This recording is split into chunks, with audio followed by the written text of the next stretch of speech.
Yo, what's up guys, it's your girl Bex and welcome back to the race rundown post Spanish Grand Prix. Now, how is everybody feeling? Was everybody as stressed out about the Spanish Grand Prix as I was? Because Lord Jesus, Lando being on pole damn near gave me a heart attack. So, qualifying went great from a McLaren perspective. Not sure about you guys. I was feeling great going into the weekend. However, of course, as always, that was very short-lived. I want to start this off with a question. Lando taking pole raised a question in my mind. Has Max got slow or has the rest of the paddock improved? Now, obviously, there's an element of development that goes on every year, right? There's an element of development that goes on behind the scenes to make the cars faster. Does nobody think that it is slightly suspicious that Adrian Newey gets the boot / leaves, allegedly gets the boot / leaves, and the Red Bull is slower? Does nobody else find that a little bit strange? Or is it just me? Because, I don't know, it all just seems a little bit sus. A little bit sus.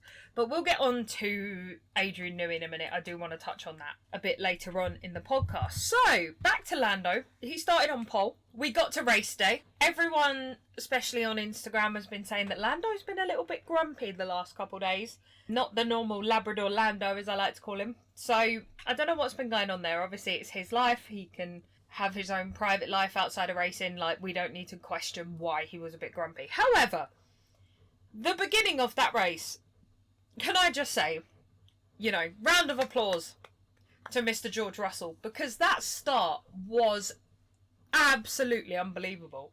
The way he ducked and weaved, found that gap on the far right. Obviously, as you're watching it, for him it would have been the left, but for us it was the right. The far right on the track, just darted his way round, straight round Lando, straight round Max. Honestly, it was unbelievable. I didn't like to see it, obviously, as a McLaren fan. However, Lando, he said it himself, he wasn't there. The start of the race just wasn't there, and ultimately it cost him the race as a whole. He could have won if he got a better start. The pit strategy was immaculate from McLaren. It just wasn't enough. The race start just wasn't enough. They tried a little bit of a tactic in tricking George, saying, oh yeah, we'll stop this lap to get the undercut, and then George went in. Great way of getting past him, as he was kind of holding up the pack at that point. So then Russell goes in for the pit stop, Lando gets into P2, great. So, this is where things get interesting, because obviously there's a fight between George, Lando and Max up in the top 3 positions, right? But then you have George, then you have Lewis, which, by the way, the McLarens and the Mercs, yeah, we'll get into that. So, we got the midfield. Now, rewind 8 races ago, when I said that Alpine was the new Williams, I, on race 10 of the season, would like to retract that statement, as it appears, I don't want to jinx it, but it appears that the Alpines have all of a sudden improved. It appears that they found their mojo again, with them sort of in the midfield, not near the back of the pack, which I love to see. Obviously, Ocon is leaving, so that's given Gasly a little bit more of a push, probably because he's had the burners put up his backside and told that if he pulls any shit, he'll get the same outcome as Ocon. So I just wanted to put it in here that I'm pleased to see the Alpines back where they should be. Then this is another team that I am finding it very amusing to watch at the moment, the Mercs. Now, I don't hate Mercedes. Before everybody starts, I don't hate Mercedes. I don't hate any team. Do I hate particular drivers? Lawrence Stroll, yes. But I don't hate any drivers. I just dislike Lawrence Stroll, okay? I'm just going to put that on the top. I just don't like him. But what I will say is that I'm finding it very amusing to watch Mercedes at the moment, because obviously they had a rough couple years with the car. Lewis then goes, peace, I'm off to Ferrari, for whatever reason. Obviously we don't know, probably just a paycheck, but Team LH, don't come for me. Just speculation. Obviously, please don't come for me. He has decided, you know what, peace out home slice, I'm off, I'm going to go to Ferrari. And now the Mercs are outperforming the Ferraris, which I find so funny, because Lewis must be absolutely shitting himself. He must be thinking to himself, well, fuck. I have gone from one team that I thought was performing really badly that is now not back to their winning ways. I'm not going to say that. They're not back to their winning ways. However, they are improving. That I will give them. They are improving. I also have a little bit of a soft spot for Merck at the moment because they sent me my driver cards.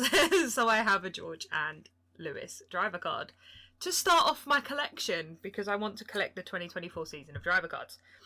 So I have a little bit of a soft spot for them right now. Do not get it twisted, those original listeners of the beginning of the race rundown. I am not a die-hard Mercedes fan, nor will I ever be. However, I can respect talent where talent is due, and Lewis is a good driver, and so is George. So, you know, I can respect talent when I see it, and they've both got it. However, the car has not been there the last couple of years. Now it's starting to improve after Lewis has moved to Ferrari. Do we think that that is a coincidence? I don't know, man. I don't know. It's all speculation. It's all speculation. But yeah, I wonder if he's questioning his move to Ferrari now. I wonder if he's, wondering whether that was the right decision or not. That's going to be a very interesting conversation. So, back to the race. Interesting pit strategies. Takeovers in the top three. Midfield was competing against each other. There was no rain.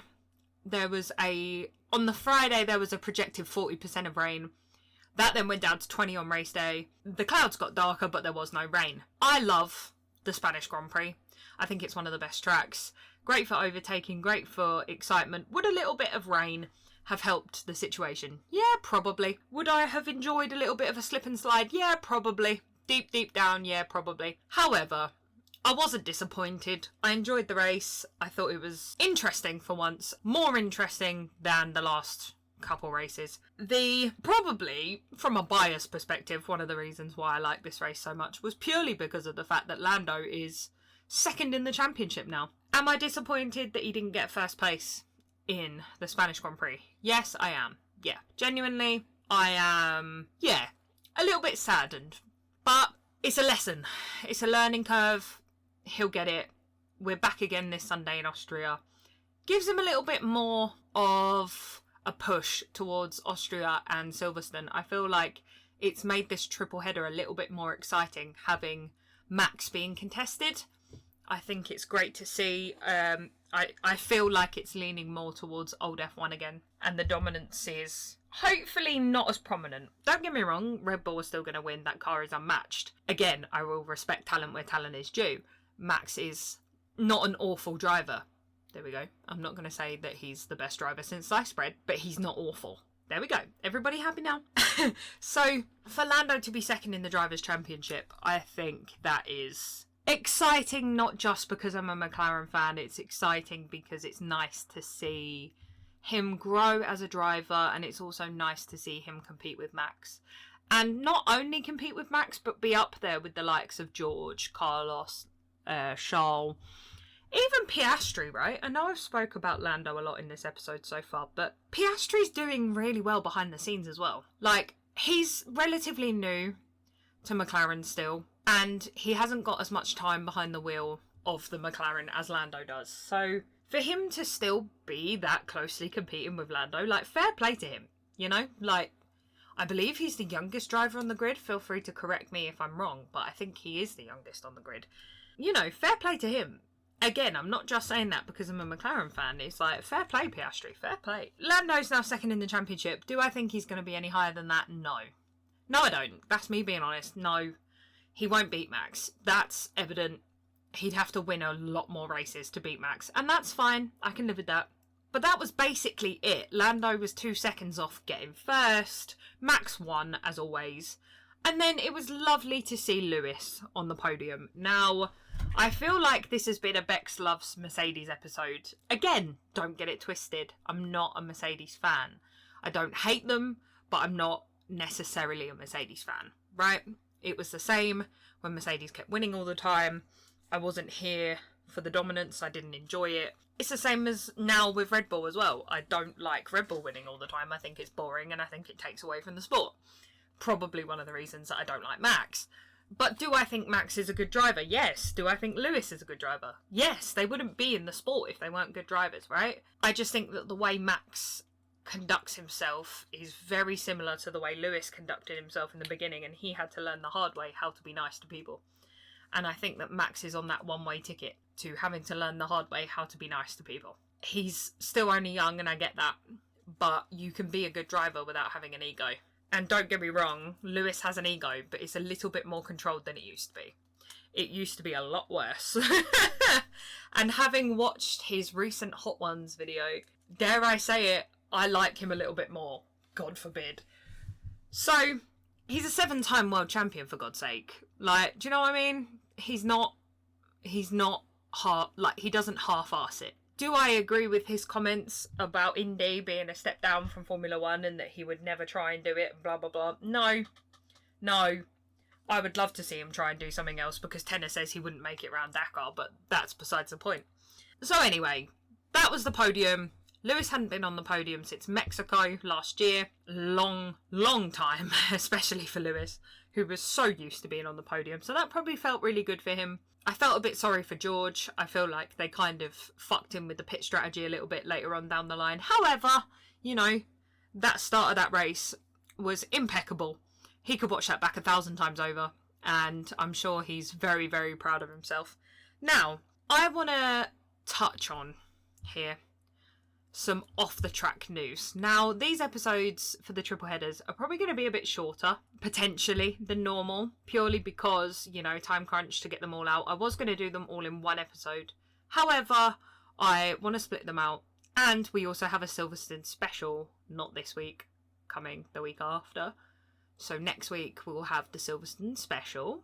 We're going to have my Formula 1 friends back from the Monaco weekend special. And it should be a laugh.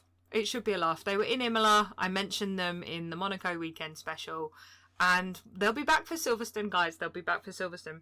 I've got special plans for Silverstone. Don't you worry about that. So anyway, I digress. Off the track news. Max saying that Red Bull dominance is over. We kind of touched on this a little bit earlier. I genuinely believe that Red Bull are maybe saying that just to hype everybody up a little bit. I'm not sure. I don't think their dominance is over at all. I think they're just going to have to work a little bit harder because now everybody else has caught up. Me and my dad love to speculate, right? We love to talk about potential conspiracy theories, things that are going on behind the scenes. And we jokingly said, imagine if Newey's been going around the paddock after Red Bull have pissed him off, just telling everybody how he did it. Like, imagine he just whipped out the blueprints and was like, here you go, lads, try doing that, and that'll speed up your car by, like, 0.3 of a second. Imagine just, you know, little nuggets of Adrian Newey knowledge. Either that, or the big ZB has been on Amazon buying Adrian Newey's How to Build a Formula 1 Car and has been studying that shit like there's no tomorrow. Do we think Zach Brown has ever read a book? Slight digression there. Do we think he's ever read a book? Personally, no. However, I bet your bottom dollar he was fucking reading that book from cover to cover. Jesus Christ. He's had a couple chats with Adrian Newey, which then leads me into my next point. Adrian Newey has been spotted leaving. Oh God, I can't even believe I'm about to say it. Adrian Newey has been spotted leaving Aston Martin. Daddy Stroll and his fucking checkbook strikes again. Just goes to show everybody Formula 1 is a business. If you've got the money, you can afford it. And Daddy Stroll has, unfortunately for us, got the cash. And Adrian Newey is not a stupid guy. Do we think that he will announce going to Aston Martin? Now, I said to you last episode before, that the signing of the contracts between Fernando Alonso and Aston Martin surprised me. Now knowing what I know about Adrian Newey having chats with good old Daddy Stroll, it is no longer surprising to me. Because, not gonna lie to you, if I got offered a decent amount of money and got told that Adrian Newey is leaving Red Bull and coming to Aston Martin, I'd stay too, no matter how shit my teammate was. Yeah, that's right, Lance Stroll, you're shit. You're not listening, but you're a pile of shit. Okay, moving on. So, it did surprise me at first. Now, if he's been led on the merry path of Adrian Newey coming to Aston Martin, then I'm not bloody surprised he's staying. I would have stayed too, to be completely honest. I would have 100% stayed as well. So, you know what? Fair play, Alonso. Baby claps for you. Fair play, fair play. Do I think it was a smart decision? Absolutely not. However, that's the decision you've made and that's the decision you're going to stick with. And you know what? Fair play. The final thing is driver cards. Now, I don't know if any of you guys have tried to get driver's cards in the past. I don't know if you guys have any experience getting driver cards. However, this is something new to me, so I wanted to document this in the podcast. A couple of the teams, you can register your interest online and you can get basically put, not on a waiting list, but a waiting list, if you know what I mean. And you could potentially get driver's cards. So, the other day, minding my own business, I'd just come back from my day job. I got home, did the usual, said hi to the dog, said hi to the fam, said hi to my fiance, and he said to me, "There's a letter on the table for you." I damn near shat my pants because the only letters that I get are from the DVLA, HMRC, or from my grandfather. Now, without being too blunt, my grandfather's been dead for a while.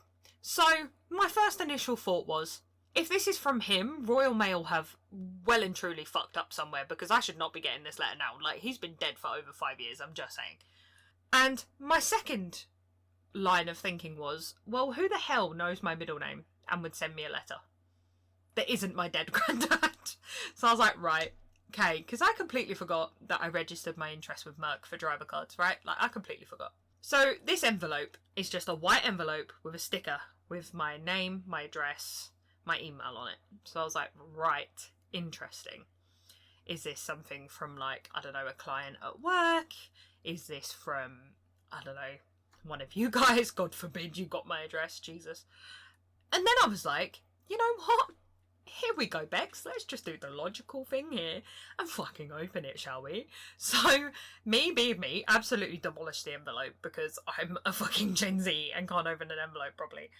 And lo and behold, right before my eyes, I see the masterful beauty that is George Russell, aka Woody from Toy Story's face, staring at me in this envelope. And I was like, if I had cameras right now, you would see my mouth hanging open. Like, my mouth was on the floor. Like, flies could have flown in. I would have swallowed them. Like, I was like, like, I was not expecting to get driver cards. Now, obviously, they're printed. They're not signed by them. Obviously, they're printed. However, they still look really super fucking cool, right? So, yes, it's Merck. Not my favourite team. I'm working on all the others. And I know what you're thinking. Bex, why would you get driver's cards from Merck if you don't like them? Guys, gals, I want to get the driver's cards of every single team because I want to put them in a frame and have them alongside my Formula 1 merch. So I'm going to do that. Would I like a signed card of Max Verstappen's face? Not particularly.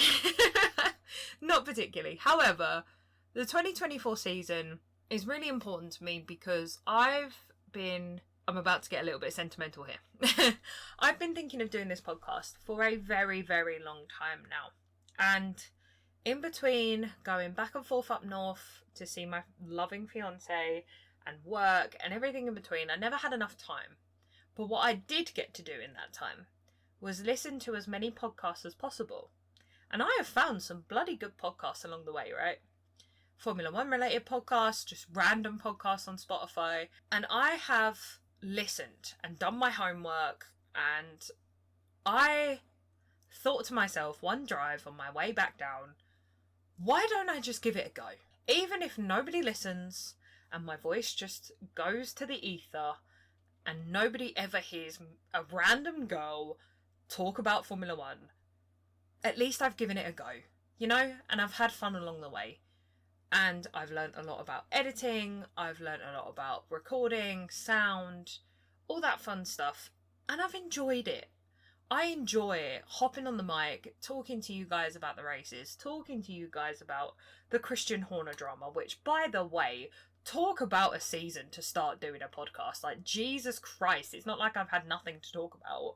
I just wanted to give it a go because I have always been scared of throwing myself into things for fear of being judged by people. Now, that's probably half the reason why I don't show my face on here just yet, because I am nervous about how my physical appearance is going to be perceived by people, but also the fact that I want it to be just about Formula 1, and my love for Formula One, and I don't want hate comments. Obviously, you're going to get hate comments, but I don't want that to bring down the vibe of the podcast, right? The whole point of this is for me to hop on the mic, talk about things, be as unfiltered and unhinged as humanly possible, because I feel like that just shows you how passionate I am, right? Don't get me wrong, I say some fucked up shit sometimes. I swear a lot. This is not a podcast for children, okay? That's why it's listed as explicit, because I swear a lot. But I swear a lot because I'm passionate about it, and I want you guys to know my personality. And unfortunately, over the years, I have developed a habit of swearing a lot. I'm not proud of it, but it's true.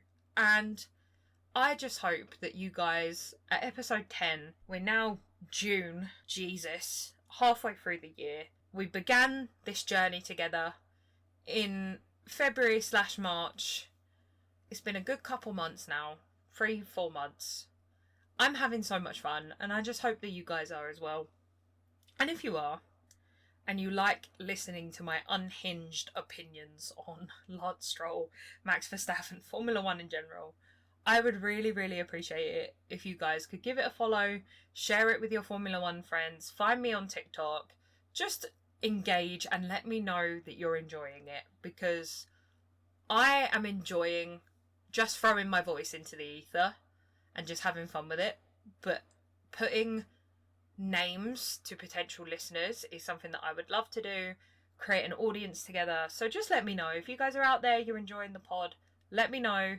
Follow me on TikTok, follow me at Race Rundown on Instagram, and let's build a community of people that love Formula One just as much as your unhinged podcast host, Becky P. Anyway, that's enough of me being sentimental.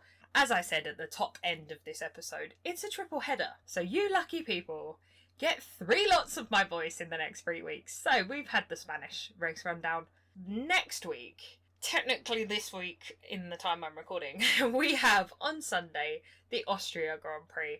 Then, after that, oh boy, my favourite race of the calendar, Silverstone. To let you guys in on a little bit of a secret here, I'm going to have a viewing party, as I said, but I have a bit of a surprise. Now, I know that my F1 friends are listening to this because they're great friends and they support me, and I love you guys. I have a surprise for you. I'm not going to tell you what it is, but just know I am going full out on the theme, and I just hope that you can appreciate this.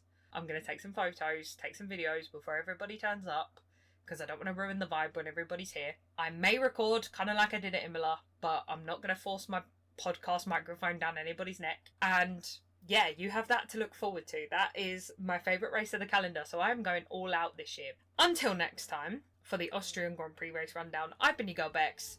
Have a fantastic week, and I will see you after Austria. Peace!